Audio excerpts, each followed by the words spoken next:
안녕하세요. 계획대로라면 다가오는 2달 후에는 식장에 들어갔을 30대 여성입니다.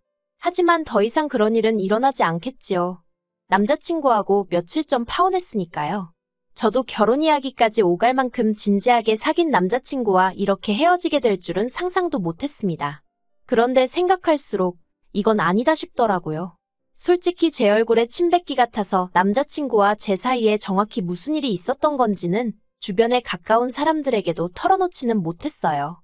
하지만 몇몇 눈치 빠른 친구들이 조언하기를 그래도 이혼보다는 파혼이 낫다 하는 거예요. 그래서 솔직히 쉬운 결정은 아니었지만 남자친구에게 이별을 통보했습니다. 남자친구와는 대학 시절부터 알고 지낸 사이입니다. 하지만 남자친구가 저보다 1살 어리기도 했고 군대도 일찍 가서 솔직히 가까워질 계기랄 게 없었어요. 그냥 같은 과니까 원하든 원치 않든 남자친구의 소식이 들려왔고 그럴 때마다 그냥 그렇구나 생각만 했지 별다른 감흥조차 느끼지 못했습니다.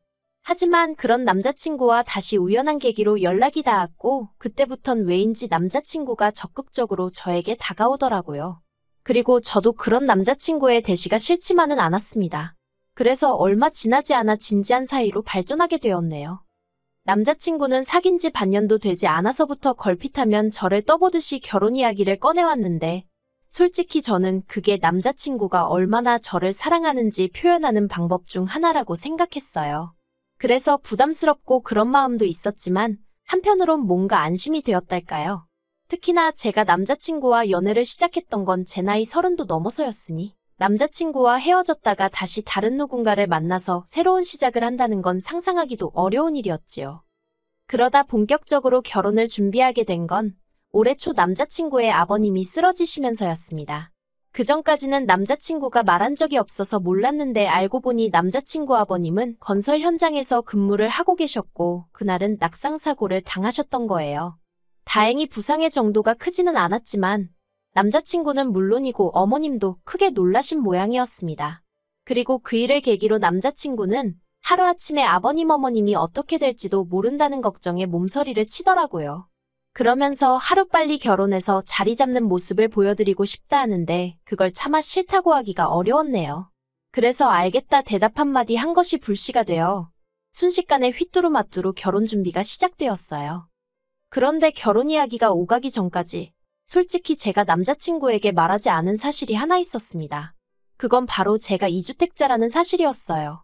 물론 대출도 있었고 세금 때문에 한시라도 빨리 하나는 정리를 해야 하는 상황이었지만 어쨌든 하나를 정리하고 나면 남은 한 채는 오롯이 제 것인 상황이었지요. 남자친구에게 일부러 비밀로 했던 것은 아니에요. 하지만 연애 초반에는 굳이 그런 이야기를 할 필요가 있을까 싶었고 한창 연애하는 동안에는 괜히 자랑하는 것처럼 들리진 않을지 걱정이 되었거든요. 괜한 오해를 불러일으키진 않을까 신경이 쓰였던 것도 사실이고요. 아무튼 여러 가지 이유로 집에 대해서는 말할 타이밍을 놓쳤었네요. 하지만 상견례 날짜까지 잡히면서 저희 부모님이 먼저 남자친구가 돈은 얼마나 모았는지, 사돈 되실 분들이 얼마나 보태주실 수 있는지 그런 정보들을 궁금해하셨어요. 원래는 그런 건 어느 정도 이야기를 다 해놓고 나서 상견례를 하는 게 맞다면서 그런 부분에서 문제가 생길 것 같으면 상견례까지 굳이 할 필요도 없다는 말씀이셨지요. 그래서 제가 남자친구에게 먼저 재정 상황을 오픈하자 했습니다. 그랬더니 남자친구가 잠깐 당황한 듯 하더니 솔직히 어머님 아버님이 보태주실 상황은 못 된다대요. 자기는 현금이 4천 있고요. 제 예상보다 현저히 적은 숫자에 저 또한 당황스러웠습니다. 그래서 제가 그동안 다 벌어서 어디다 쓴 거냐고 기분 나쁘지 않게 살짝 농담처럼 물었어요. 그랬더니 한다는 말이 자기가 사실 집이 하나 있다는 거예요. 생각지도 못한 남자친구의 말에 저는 깜짝 놀랐어요.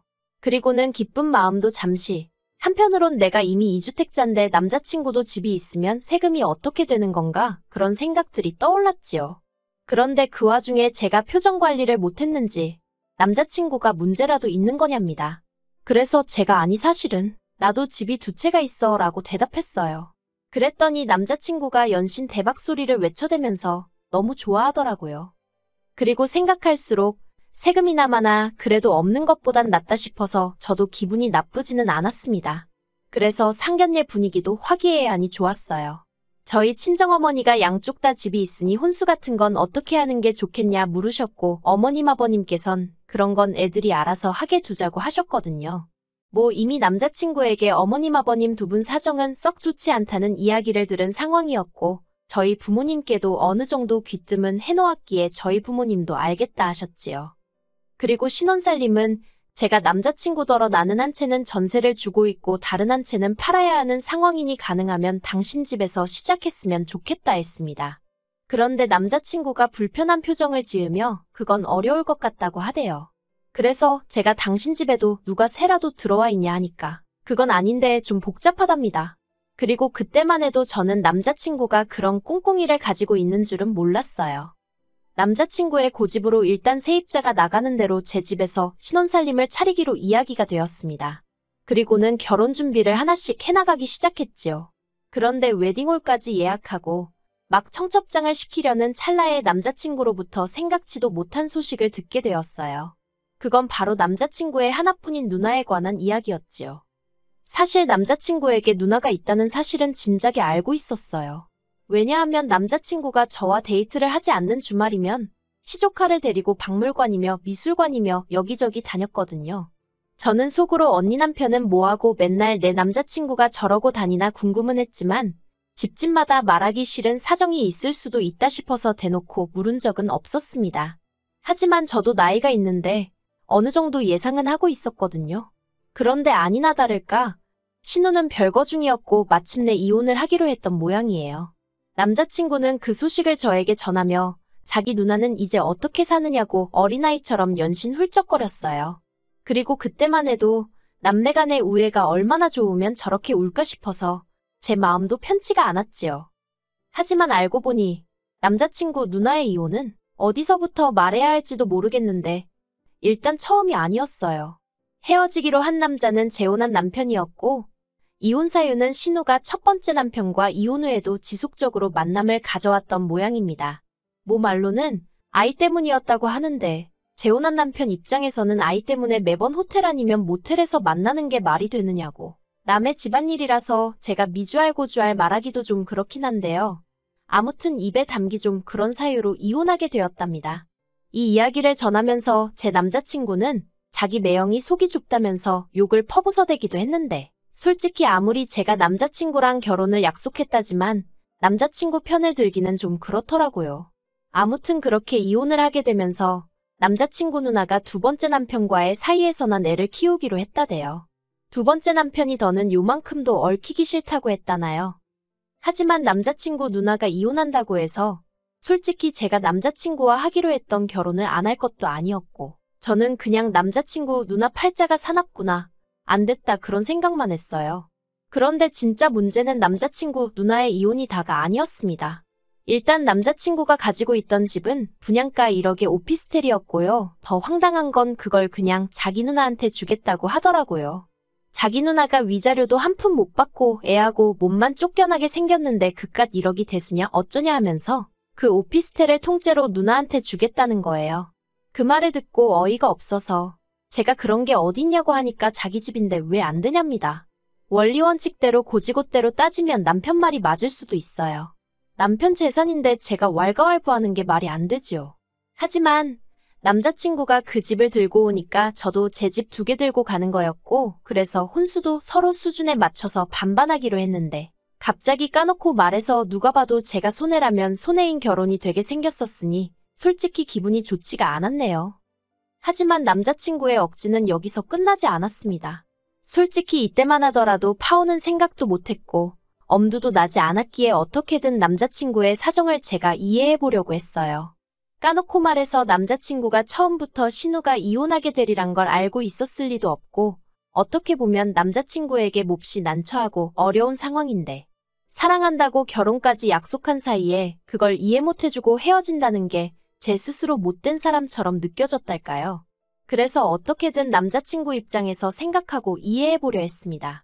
하지만 그런 제 마음을 남자친구는 조금도 느끼지 못했던 건지 물에 빠진 사람 구해놓으니 보따리 내놓으란다고 1억짜리 오피스텔을 자기 마음대로 넘기겠다는데도 말 한마디 하지 않았던 저에게 말도 안 되는 요구를 하더라고요. 남자친구 누나의 이혼 소식을 듣고 얼마 지나지 않았을 때였습니다. 세금 때문에 하루빨리 팔려고 노력하던 집이 마침내 팔렸던 날이기도 했지요. 서울 외곽 변두리라서 10억 20억 그런 건 아니었고 그래도 제가 샀던 가격의 2배 정도로 올라서 기분이 날아갈 듯 좋았어요. 그리고 남자친구에게도 이 소식을 전했습니다. 정확히 돈을 얼마나 받았고 그런 세세한 정보까지는 아니어도 결혼을 앞둔 사이였던 만큼 무조건 감출 일도 아니라고 생각했으니까요. 그런데 남자친구가 보인 반응은 제가 생각한 것과는 너무 달랐습니다. 남자친구는 제가 얼마에 팔았는지 꼬치꼬치 물어가면서 그러면 자기 부탁 하나만 들어달라더군요. 저는 그때만 하더라도 뭐 양복이라던가 선물을 사달라는 건가 그 정도로만 생각했어요. 실제로 결혼 전에 남자친구 생일도 있어서 겸사겸사 좋은 선물 하나 해주려던 참이었기에 말해보라 했습니다. 그랬더니 한다는 소리가 자기 1억만 빌려달래요. 아니 자기가 아니라 정확히 말하자면 자기 누나한테 빌려주면 안 되냐입니다. 저는 제 귀를 의심했어요. 얼마? 누구? 그게 다 무슨 소리야?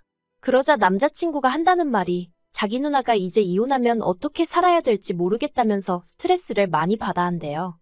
그러면서 지나가는 말처럼 네일 가게나 하나 차릴까 하더랍니다.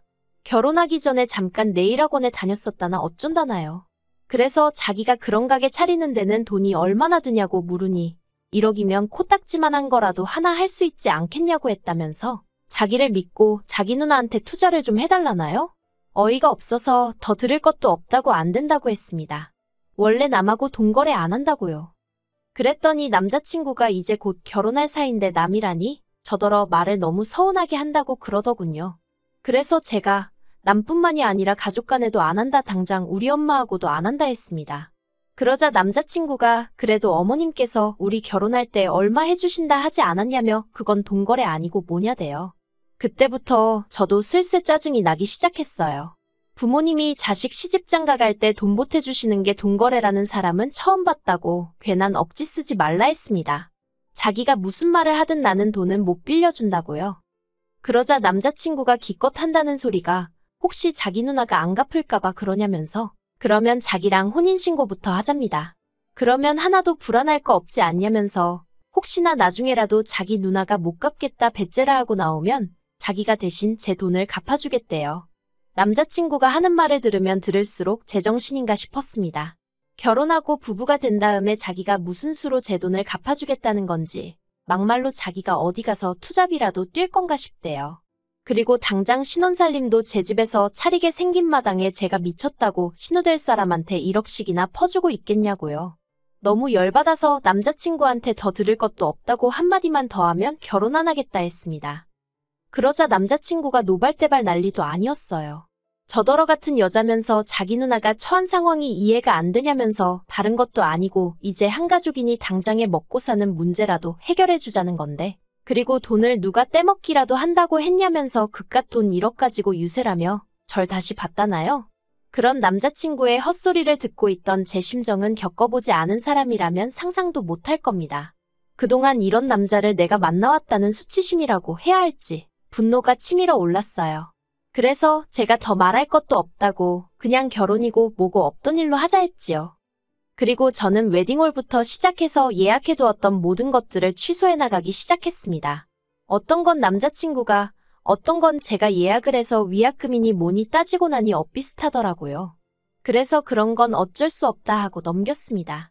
사실 저를 정말 어이없게 한 건 결혼을 결심하고 준비하기까지 2년하고도 두어 달의 시간이 걸렸는데 막상 파혼을 결심하니까 정리하는데 이틀도 안 걸렸다는 겁니다. 물론 마음의 앙금은 이틀이 아니라 2년이 가도 사라질지 모르겠다 싶었지만요. 그런데 그렇게 한창 정리로 바쁘던 시기에 모르는 번호로 연락을 받았습니다. 업체들하고 통화가 잦아서 모르는 번호지만 제가 뭐 예약해둔 곳 중 하나이려니 싶었는데 알고 보니 남자친구의 누나였어요. 저랑 만나서 얘기를 좀 하고 싶다고요. 남자친구의 의견과 상관없이 저는 이미 다 끝났다고 생각했는데 언니한테 직접 전화가 올 줄은 몰랐습니다.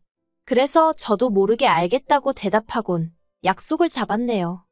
그리고 그렇게 만난 남자친구의 누나는 솔직히 남자친구 때문에 색안경을 낄 뻔도 했는데 너무 멀쩡하더라고요. 자기는 자기 동생에게 오피스텔을 해달란 적도 네일 가게를 차려달라고 한 적도 없다면서 자기 남동생이 너무 오바를 한 것 같다며 저더러 자길 봐서 한 번만 넘어가주면 안 되냐는 거예요. 자기가 보기에 자기 동생하고 제가 천생연분이라나 어쩐다나. 하지만 제가 정중히 거절했습니다.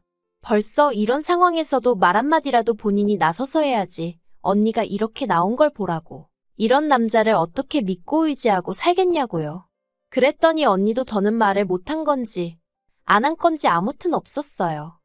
솔직히 아직 친정에는 파혼했다 소리를 못했거든요. 그래서 이렇게 일기 쓰듯 적으며 제 머릿속을 정리해본 건데 역시 파혼하길 잘했다는 생각이 드네요. 결혼도 하기 전부터 가족일, 그것도 자기 누나 일이라면 자기가 먼저 나서서 설레발치는 남자, 뭘 믿고 어떻게 의지하고 살 수 있겠나 싶어요. 물론 집신도 짝이 있다고 그런 남자가 좋은 여자도 있겠지만요. 저는 아니거든요. 그래서 전 이 파혼에 조금도 후회가 남지 않는 것 같습니다.